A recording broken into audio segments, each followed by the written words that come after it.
Hello friends. आप सभी का स्वागत है मेरी कहानी में।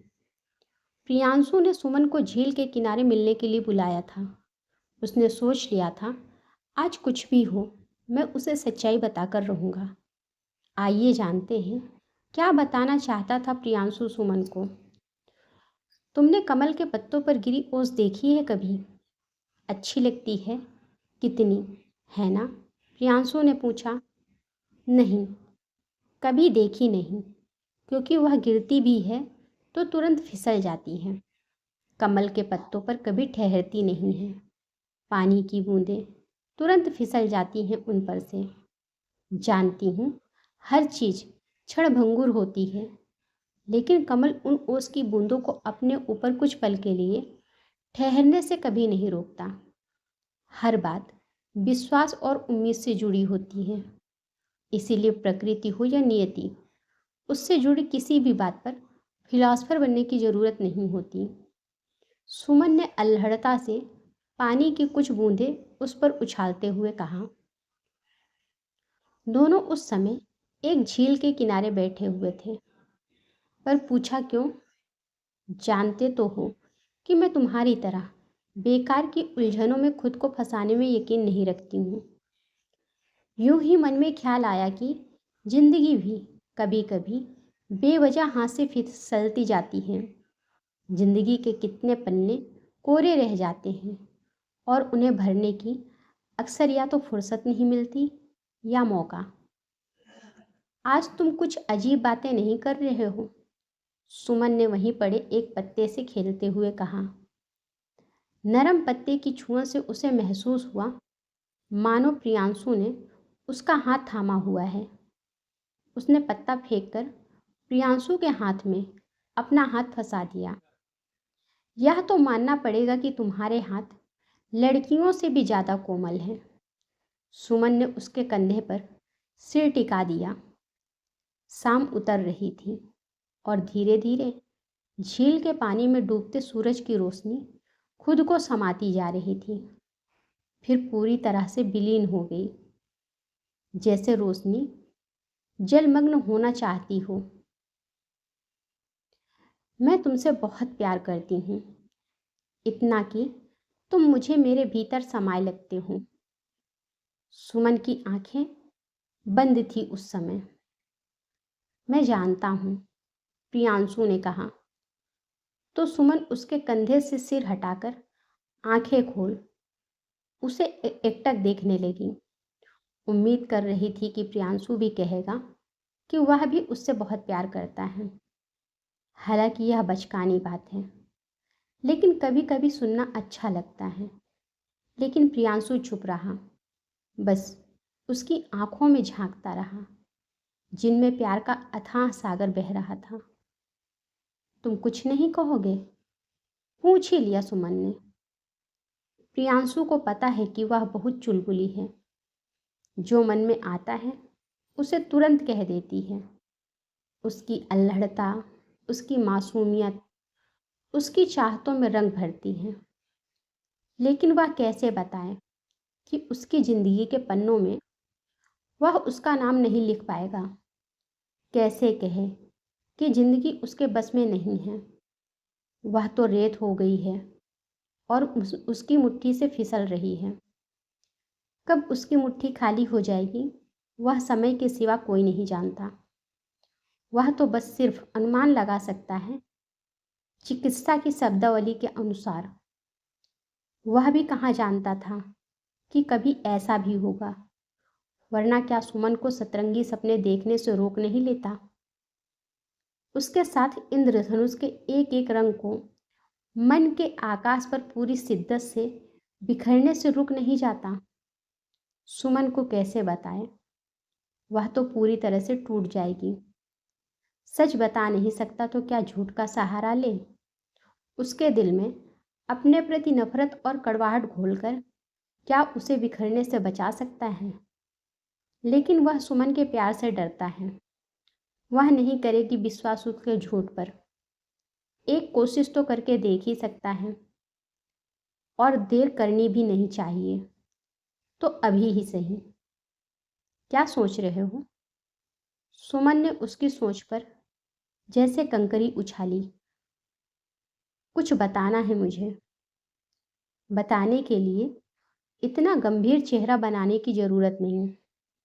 बिंदास होकर कहो। तुम्हारी हर बात समझ सकती हूं मैं। सुमन ने उसके होठों को ऐसे छुआ जैसे उन पर हंसी बिखेर रही हूं। मैं तुमसे अब नहीं मिल पाऊंगा, कहते हुए प्रियांशु को लगा मानो उसके स्वर में कांटों की बाढ़ उग आई है। कहना इतना तकलीफ देह है तो उसके लिए सुनना कितना पीड़ादायक होगा। हो गया मजाक तो चले। सुमन जोर से हंसी। मैं तुमसे शादी नहीं कर सकता, मेरी कुछ मजबूरियां हैं। प्रियांशु ने अपनी भावनाओं को नियंत्रित करते हुए कहा। कोई बात नहीं, मत करो अभी शादी। अपनी मजबूरियों को पहले सुलझा लो। मैं मदद करूंगी और इंतजार भी। तुम किसी बात को समझती क्यों नहीं? कहा ना, मैं तुमसे शादी नहीं कर सकता। ना अभी, ना कभी। वह झल्ला उठा था। तुम क्यों समझ नहीं रहे? मैंने भी कहा ना कि कोई बात नहीं। अगर अपनी जिंदगी के कोरे पन्नों पर मेरा नाम ना लिख पाने का अफसोस खत्म हो गया हो तो क्या अब चले? रात हो गई है, मुझे तो मच्छर भी काट रहे हैं। सुमन उठ खड़ी हुई। उसके चेहरे पर कोई सिकन नहीं थी। प्रियांशु की कोई बात उसे बुरी क्यों नहीं लग रही? वह उस पर अविश्वास क्यों नहीं कर रही? क्यों करती है वह उससे इतना प्यार? प्यार खुशी देता है और प्रियांशु से प्यार करके उसे गम ही मिलेगा। तुम इतनी जिद्दी क्यों हो? पढ़ी लिखी हो, नौकरी करती हो और खूब समझदार भी हो, लेकिन जो मैं कह रहा हूं वह तुम्हारी अकल में घुस क्यों नहीं रहा? प्रियांशु की आवाज में व्याप्त गुस्सा छील के दोनों किनारों को छू रहा था।